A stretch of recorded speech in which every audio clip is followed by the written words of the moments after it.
Hello, Laverne here, and I'd like to thank you for joining me. May this video be a blessing to you and to your loved ones, and may it honor and glorify God in His kingdom. In this video, I'm going to be looking at Paul's instruction that it is shameful for a man to have long hair, that if a man has long hair, it actually dishonors him.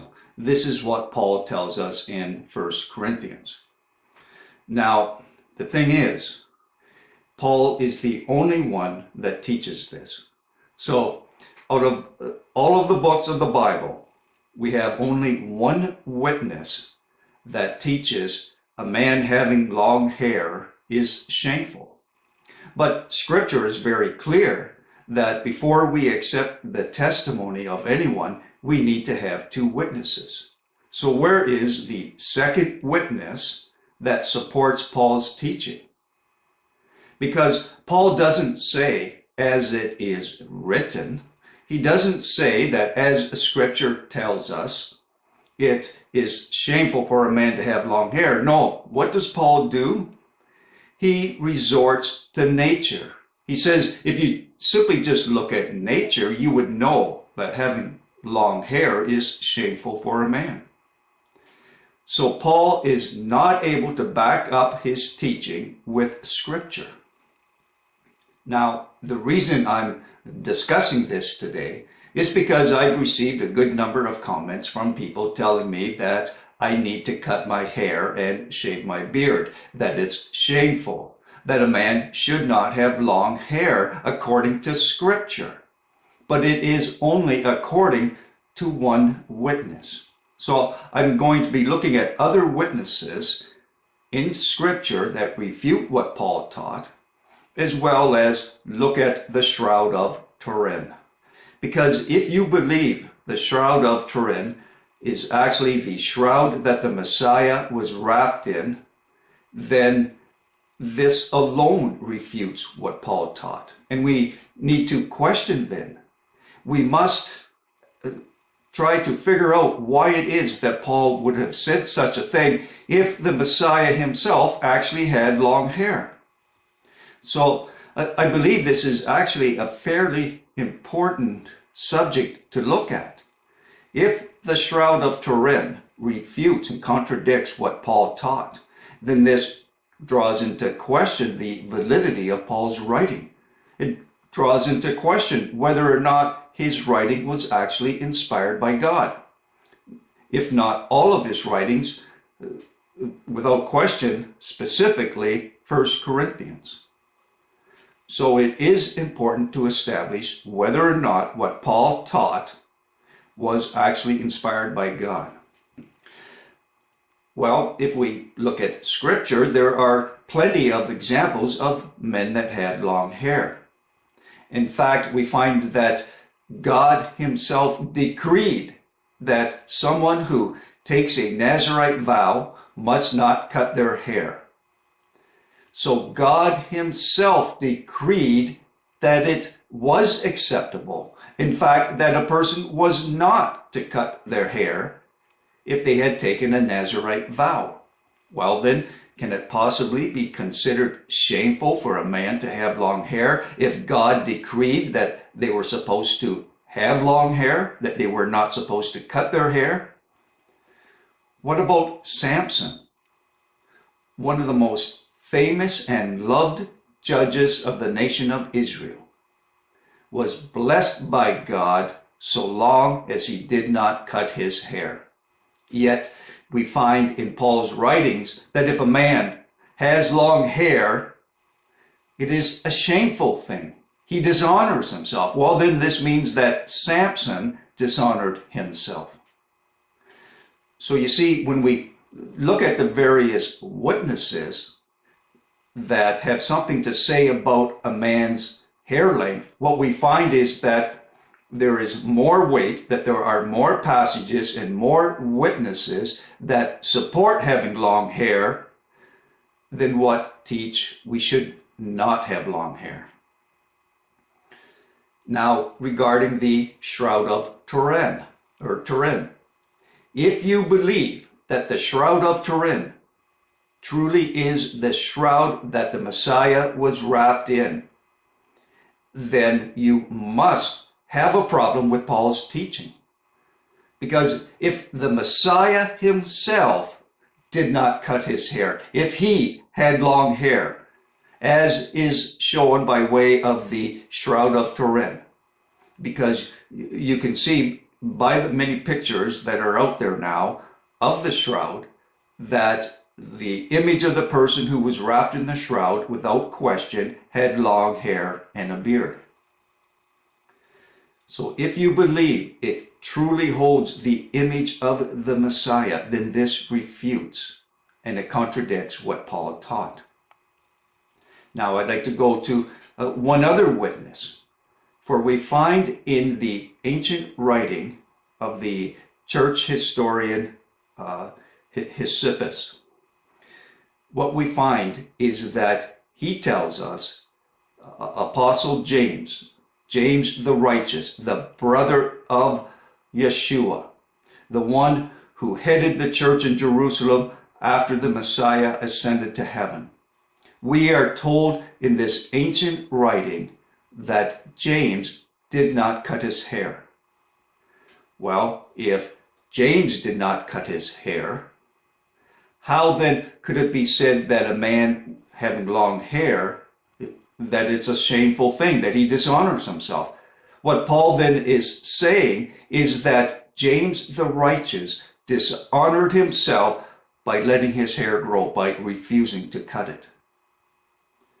Well, if you really look into the New Testament, if you read Scripture with a critical mind, if you throw away church tradition and you read Scripture, searching for the truth, it becomes evident that the reason Paul wrote what he did is because the apostles, at least some of them, did let their hair grow long, that they didn't cut it. So this was actually a shot at some of the apostles that Paul had a problem with. Now I know some of you who have recently subscribed to me will find this to be a reason to unsubscribe. The notion that I would suggest Paul had issues with and actually attacked some of the apostles, well, this would be too much for you. But I ask you to look at the evidence. Because when you look at some of the things that Paul taught, especially this notion of having long hair and it being a shameful act, he says it is not based on Scripture, but rather nature. He says, have a look at nature and you will know that what I'm saying is the truth. But this same argument is used today by people to promote the homosexual lifestyle, because they say, look at nature. Just look at nature and you will find that in pretty much every species on earth, you will find acts of homosexuality. You will find male deers, male pigs trying to have sex with other males. We find this throughout the animal kingdom. So a similar argument could be made using nature for homosexuality not being a sin. So this notion of Paul's that we should look to nature for support of his argument, well, it's foolhardy. And you don't find such teachings in Scripture. Paul is the only one that does this. So because there is no second witness, and because we have other witnesses of men having long hair at that time, this then refutes Paul's teaching. And we need to question why. It begs the question as to why Paul would say such a thing. And the only conclusion I can come to is that Paul had a problem with some of the apostles. He tells us he didn't consider the apostles who walked with Yeshua to be anything special. We find that he supposedly rebukes Apostle Peter. We also find that Paul talks about being married. He points out that Peter and James are both married, but that he is not. And Paul says, it is my hope that you will be able to be like me and remain unmarried, that you will remain single, that you will not marry, unlike some of the apostles, such as Peter and James, who are married.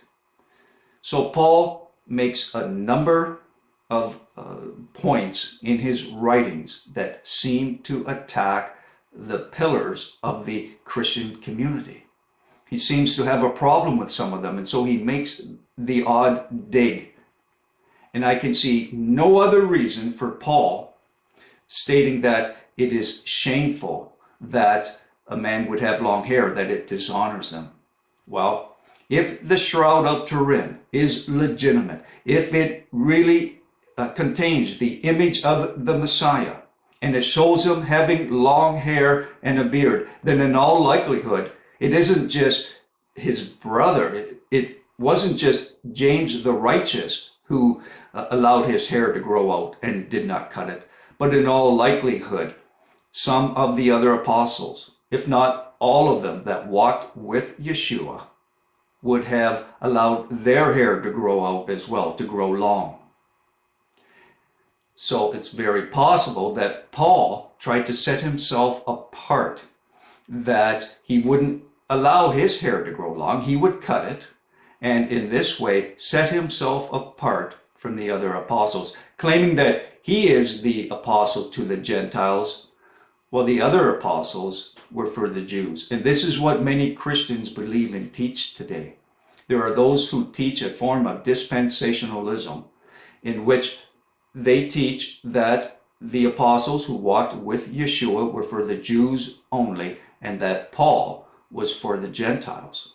And so they are Paulinists who put a lot of weight on the teachings of Paul, and they neglect, or they'll sweep under the carpet, or just completely ignore, or in some cases twist, the writings of people such as Peter, James, and Jude, and John as well. So my brothers and sisters, I ask you, what do you think of the information that I've provided?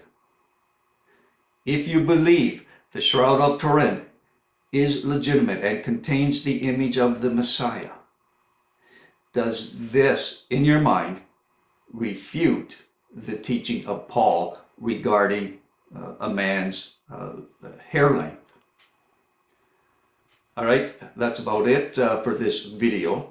In my next video, I'm actually going to take the stance that the Shroud of Turin is not legitimate. Actually, I'd like to backtrack just a little bit. I'd like to mention the fact that some people have presented evidence of the blood type of the Shroud of Turin. Years ago, I believe in 1999, scientists presented evidence that the blood type of the Shroud of Turin was AB negative. Now this was considered to be significant because first, AB negative is a rare blood type, and second, it is a universal blood type that in the case of a transfusion, it can be used in all cases. Anyone and everyone would be able to accept this universal blood type. So this just, it adds significance to the idea of when we take communion, that we are drinking the blood of the Messiah, that we are to actually drink his blood. If his blood is a universal type, then this means everyone is able to take it, to consume this blood of the Messiah. Well, in my next video, I'm going to look at some supposed new information since then that has come out. And that if you believe the new information, then this presents an entirely different view.